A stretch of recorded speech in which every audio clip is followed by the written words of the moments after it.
Kamoši, čaute! My sa práve balíme.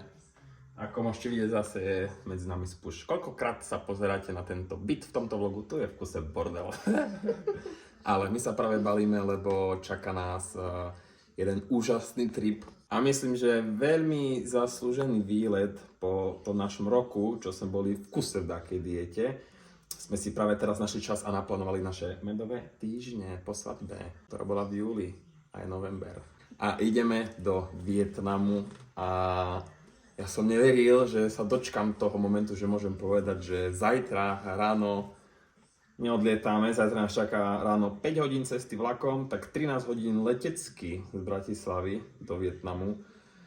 Som zvedavý, jak to zvládneme. Ja na lietadle nemám skoro nič, dokopy asi 4 hodiny. Maťka je v tom trošku skúsenejšia, ale 13 hodín v lietadle je podľa mňa záhul aj pre skúsených cestovateľov. Takže som zvedavý, ako to zvládneme. Všetko budeme dokumentovať v tomto vlogu. A čo by som dodal na záver? Ideme sa baliť, hlasíme sa vám neskôr. Konečne to máme skoro hotové, ideme sa že teraz rýchlo najesť, spať, lebo ráno 4:30 budík a hurá, cestujeme. Kamoši, poď po mne. Kamoši, čaute, hlasíme sa vám až teraz, lebo ja som stihol ráno tak akorát natočiť hodinku, kedy sme stali. Tak sme si veľmi kľudným tempom zrobili raňajky, spomali balili a sme zistili, že nestíhame. Ale stihli sme, prišli sme ešte nejakých 15 minút skôr, ale boli fofry. Takže kamoš nás odviezol, už išiel preč, čakáme na vlak. Mal som trošku strach, že ho nestihneme popravde, ale všetko v rámci dopravných predpisov. A stihli sme. Klama. My už sedíme vo vlaku. A robíme si taký experiment, musíš mi podržať mobil. Zapneme si stopky a vypneme ich, až keď prídeme na hotel. Sa svetľaví koľko hodín cesty, ale mohol som ich zapnúť už v aute, takže môžeme kľudne smelo a spravodlivo prirátať hodinku k tomu. Fialejca. Tačka, aký je stav? Koľko 0? 4? Presne tak, daj na 120 eur, ideme o peniaze. No kto vyhral, Davko? Ale to nie je fér, ty si to proste zle vysvetlila, lebo jak je možné, že prehráš, máš o kartu menej a potom ja frajer mám 5 kariet, ty máš jednu a má proste...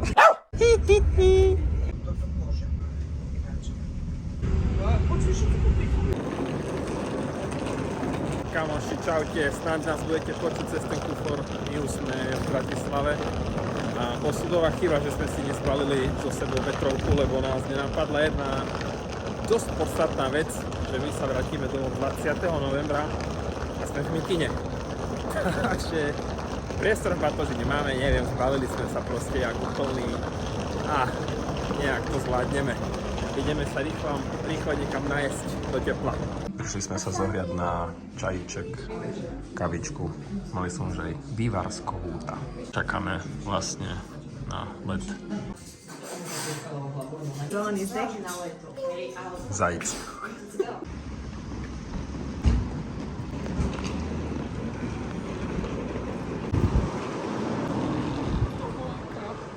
To ešte sme na letisku. Ja práve nám servisujú lietadlo. A potom neviem, kde dáme kufre. Kde dám kufr? V ruke? Tak.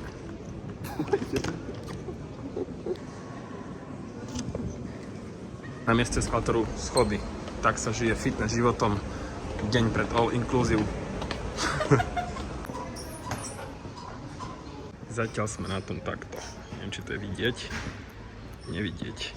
9 hodín 40 minút. What do you think about this?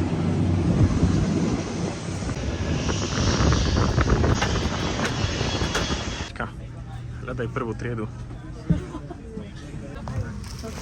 Toto nevyzerá na prvú triedu. Nevyzerá, že by som to mala Tak. Jak v štvorkovom golfíku vzadu.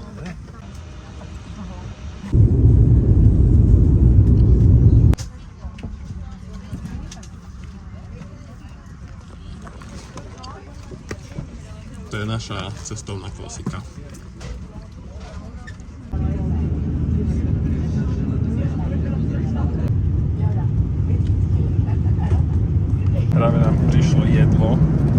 meal box, čo obsahuje. Ty otvorila naopak. Obsahuje lajku, nejakú sladkú buchtičku, kajserku, príbor. Výborne. A tu sme si dali cestoviny a Cola Light. Takže vonia to brutál. Aj vyzerá celkom v pohode. Ideš na to.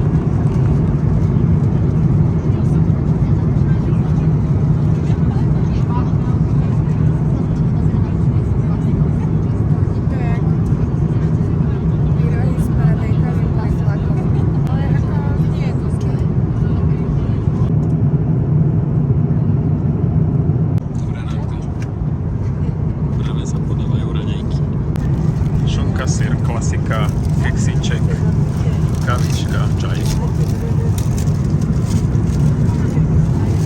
A penet. Len tento kúsoček.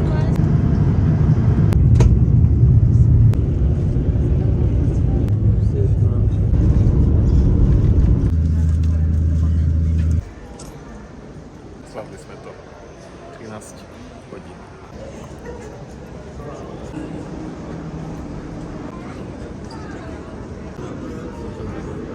24 hodín plus hodina autom, takže zatiaľ 25 hodín a sme uviaznutí na letisku.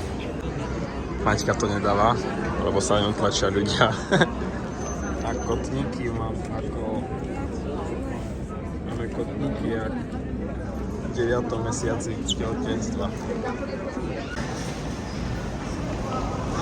Veľmi príjemne. Nie. Ja osobne som si predstavoval akože vietnamskú klimu ešte dusnejšiu, je to v pohode. Aj, ale teším sa na svoj. Akurát taká facka, nie? Keď sme z letadla vystúpili. Strašne mám naliatú nohu. Na slnku je akože celkom záhul, ty kokos, dobre sme si vzali len takéto tenké oblečenie, lebo v kraťasoch by sme to nedali na Slovensku. Keby sme si vzali niečo hrubšie, tak momentálne sa roztopím, lebo je tu, teraz sa to cítim ako v saune, je tu brutálna vlhkosť a slnko si ide bomby.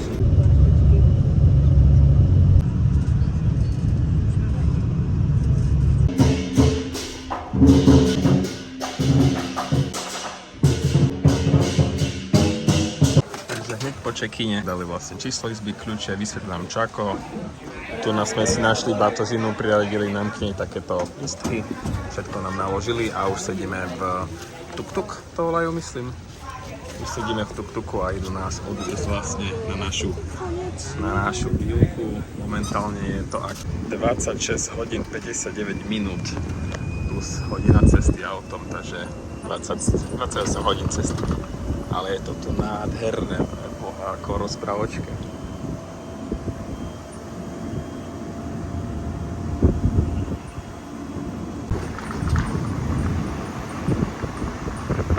Sme skoro na Vilke a teraz sme si všimli, že tu je Buggy Pick-up Point, takže tu tak funguje doprava, lebo je to obrovský komplex. My len teraz sme šli možno ďalších 10 minút. Je to proste mesto v meste, by som povedal. A ten pick-up point je vlastne, kde čakáš a každú chvíľku tu chodia také, jak to volá? Tuk-tuky. Chodia tuk-tuky a berú vás vlastne do hlavnej budovy, kde sú raňajky a všetky služby. Sme tu a je to tu nádherné, ja vám ukážem, bo my sme v takom vilovom dome, takej výlka, máme horné poschodie. Je to tu obrovské.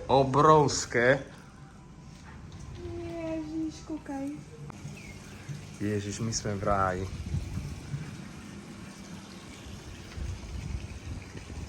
Každá vilka má ešte vlastný bazén, len ten je už zdieraný.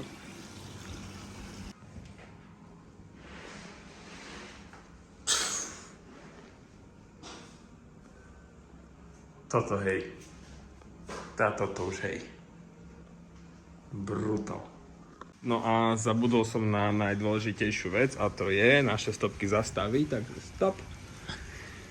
A cesta nám trvala 27 hodín 15 minút 8 sekúnd. Keď prirátam ten kysak, tak je to nejakých 28 hodín, ale podľa mňa, že to stálo úplne, že za každú jednu sekundu. Update, lebo práve striham video a celkový čas tam bolo, myslím, 28 hodín 15 minút aj s tým kysakom. A najbližšie pri tom type bola Žanetka. Žanetka je vlastne môj bývalý klient, takže merch ostáva doma a Žani, hneď keď prídem domov, píšem ti a vyberáš si teda to tričko ďalšie. My už sme konečne vybalení, teraz trošku oddych, ideme si dať sprchu, dať sa dokopy a na večeru. Myslím, že veľmi jednoducho sa prispôsobíme na tento čas, lebo je tu na 6 hodín viac, ale som dobitý jak taký pes. Takže ja si myslím, že už od večeru o 9 ma vypne a pekne krásne sa ráno zobudím na ich času o 7 a začneme fungovať. Keď sme prišli sem, tak v podstate hneď nás vítali a ten Vietnam je tu cítiť asi na každom rohu. Proste tí ľudia aj vonku mimo rezort, keď sme šli, to proste bolo presne to, čo som od Vietnamu čakal.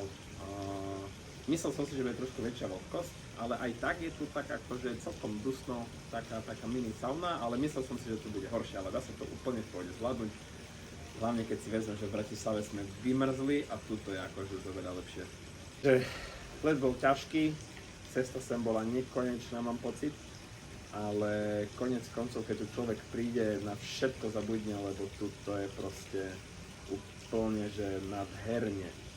Toto slovo nádherne som povedal 450 krát a ho poviem ešte 500 krát, lebo až človek neverí vlastným očam, keď tu prídeš, ono to fakt vidí, je tu brutálne a sa veľmi teším, že tu môžeme spraviť týždeň. Ubytko je nádherné, prostredie tu je krásne, brutál. Som zvedavý, aká bude strana, ale to vám rozdelím do ďalšieho vlogu a trošku sa tu musíme ostrieľať, oťukať a v ďalšom vlogu si ukážeme vlastne ako vlastne ostrov Phuket vyzerá, čo tu je, aké sú tu rôzne atrakcie, strava, aká tu je tu gym, takže teším sa, že do fitka si pôjdeme zacvičiť, dajú sa tu vždy požičať zadarmo skútre, bicykle, no je to brutál, len musíme zistiť ako.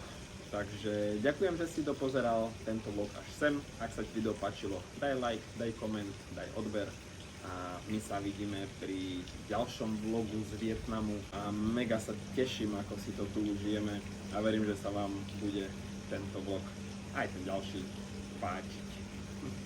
Kamoši, čaute.